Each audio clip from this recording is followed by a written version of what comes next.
Hello friends, आज हम लोग सूचना के अधिकार अधिनियम 2005 आरटीआई एक्ट 2005 में 2019 में किए गए संशोधन के विषय में चर्चा करेंगे। इस संशोधन करने से पहले आपको बता दें, कुछ बच्चों ने पूछा कि सर क्या सब्सक्राइब कर लिया जाए चैनल। ज़रूर कर लीजिए, शेयर कीजिए अधिक से अधिक, जिससे अधिक से अधिक दोस्तों को लाभ मिले, और सब्सक्राइब कीजिए जिससे नए वीडियो के विषय में आपको नोटिफिकेशन तुरंत मिल जाए। और ये सारे वीडियो आपके एग्ज़ाम को ध्यान में रखकर तैयार किए जा रहे हैं। आईएएस और पीसीएस के एग्ज़ाम देने वाले बच्चों के लिए इन वीडियोज़ में से प्रश्न अवश्य मिलेंगे। तो फिलहाल हम लोग सूचना के अधिकार अधिनियम 2005 में हुए संशोधन के विषय में चर्चा करने जा रहे हैं। सूचना का अधिकार अधिनियम 2005 12 अक्टूबर 2005 से लागू हुआ और यह शासन और प्रशासन में पारदर्शिता और जवाबदेही सुनिश्चित करने में सहायक रहा है। संक्षेप में यह कहा जा सकता है कि इसने एक नई प्रशासनिक कार्य संस्कृति की शुरुआत की है जो पारदर्शिता और जवाबदेही पर बल देती है और गोपनीय संस्कृति की विरोधी रही है। फिलहाल 2019 में इस अधिनियम में संशोधन किया गया और इस संशोधन के बाद से यह अधिनियम विवादों में रहा है। क्या है संशोधन? मुख्य रूप से संशोधन के 3 बिंदु हैं। पहला, आयुक्तों के कार्यकाल से संबंधित है। दूसरा, सूचना आयुक्तों के वेतन भत्तों से संबंधित है। और तीसरा, सूचना आयुक्तों को पहले से मिलने वाली कुछ पेंशन के समायोजन से संबंधित है। हम लोग इन तीनों संशोधनों के विषय में चर्चा करते हैं। मुख्य संशोधन अधिनियम की धारा 13 और अधिनियम की धारा 16 में किया गया है। तो पहला संशोधन कार्यकाल से संबंधित है। आरटीआई एक्ट 2005 में यह प्रावधान किया गया था कि केंद्रीय सूचना आयोग के मुख्य सूचना आयुक्त और अन्य सूचना आयुक्तों का कार्यकाल 5 वर्ष का होगा और राज्य सूचना आयोग के मुख्य सूचना आयुक्त और अन्य सूचना आयुक्तों का कार्यकाल 5 वर्ष का होगा। किंतु 2019 में संसद ने इसमें संशोधन करके यह प्रावधान कर दिया कि इनका कार्यकाल केंद्र सरकार के द्वारा सुनिश्चित किया जाएगा। इस प्रकार जो सांविधिक संरक्षण प्राप्त था उसे समाप्त कर दिया गया। दूसरा संशोधन आयुक्तों के वेतन भत्तों से संबंधित है। अधिनियम 2005 में जो प्रावधान किए गए थे उसके अनुसार केंद्रीय सूचना आयोग के मुख्य सूचना आयुक्त के वेतन भत्ते भारत के निर्वाचन आयोग के मुख्य निर्वाचन आयुक्त के बराबर था और अन्य सूचना आयुक्तों का वेतन भत्ता निर्वाचन आयोग के अन्य निर्वाचन आयुक्तों के बराबर था। इसी प्रकार राज्य सूचना आयोग के मुख्य सूचना आयुक्त का वेतन भत्ता राज्य के निर्वाचन आयुक्त के बराबर था और राज्य के सूचना आयोग के अन्य आयुक्तों का वेतन भत्ता राज्य के मुख्य सचिव के बराबर था। एक स्टैंडर्ड तय किया गया था। लेकिन 2019 में संशोधन के माध्यम से इस स्टैंडर्ड को समाप्त कर दिया गया, इस मानक को समाप्त कर दिया गया और यह प्रावधान किया गया कि केंद्रीय सूचना आयोग और राज्य सूचना आयोग के मुख्य सूचना आयुक्त और अन्य सूचना आयुक्तों के वेतन भत्तों का निर्धारण केंद्र सरकार के द्वारा किया जाएगा।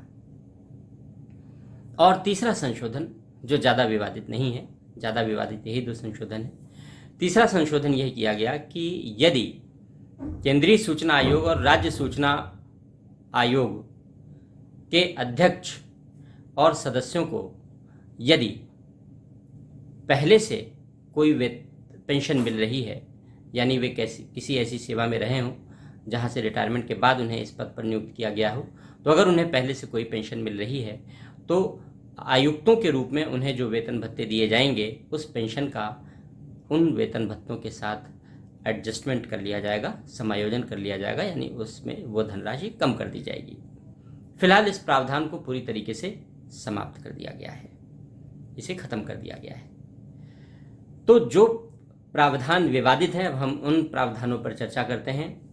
पहली बात, कार्यकाल समाप्ति को लेकर और वेतन भत्तों के इस मानक की समाप्ति को लेकर के आलोचना की जाती रही है, किंतु संशोधन करने के लिए यह तर्क दिया गया कि केंद्रीय सूचना आयोग और राज्य सूचना आयोग के आयुक्तों के वेतन भत्तों का जो मानक तय किया गया है वह उच्च न्यायालय और उच्चतम न्यायालय के न्यायाधीशों के बराबर हो जाता है, क्योंकि भारत के निर्वाचन आयोग के मुख्य निर्वाचन आयुक्त का दर्जा उच्चतम न्यायालय के न्यायाधीश के बराबर है, जबकि केंद्रीय सूचना आयोग और राज्य सूचना आयोगों के द्वारा दिए गए निर्णयों के विरुद्ध अपीलें न्यायपालिका में की जा सकती हैं, उच्च न्यायालय में की जाती हैं, और अंततः उच्च न्यायालय के निर्णय के विरुद्ध अपील उच्चतम न्यायालय में की जाती है।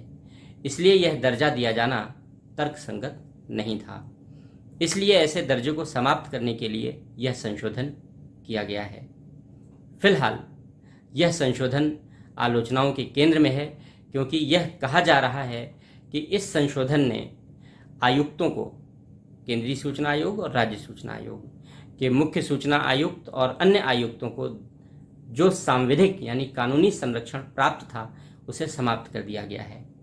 इस संरक्षण से इन आयोगों की स्वायत्तता सुनिश्चित की गई थी, लेकिन संशोधन के माध्यम से इस संरक्षण को समाप्त कर दिया गया है और इस प्रकार आयोगों को मिली हुई स्वायत्तता भी कमज़ोर हो गई है।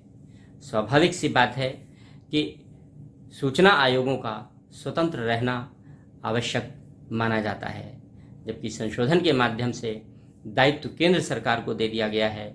इसलिए यह कहा जा रहा है कि यह सरकार के नियंत्रण को इन आयोगों पर बढ़ाएगा या सरकार के हस्तक्षेप की वृद्धि कर सकता है या इन संस्थाओं का राजनीतिकरण कर सकता है। फिलहाल इन आलोचनाओं का कितना महत्व होगा, कितना प्रभाव होगा, यह आगे आने वाला वक्त बताएगा, लेकिन 2019 में किया गया यह संशोधन विवादों में रहा है और इसने आलोचनाओं को मुखर किया है। स्वाभाविक सी बात है कि सरकारों को भी और संसद को भी ऐसे संशोधन से सामान्यतः बचना चाहिए। आज के इस वीडियो में हम लोग यहीं तक चर्चा करेंगे। शेष चर्चा नए वीडियो में नए टॉपिक के साथ हम लोग पुनः करेंगे। Thank you.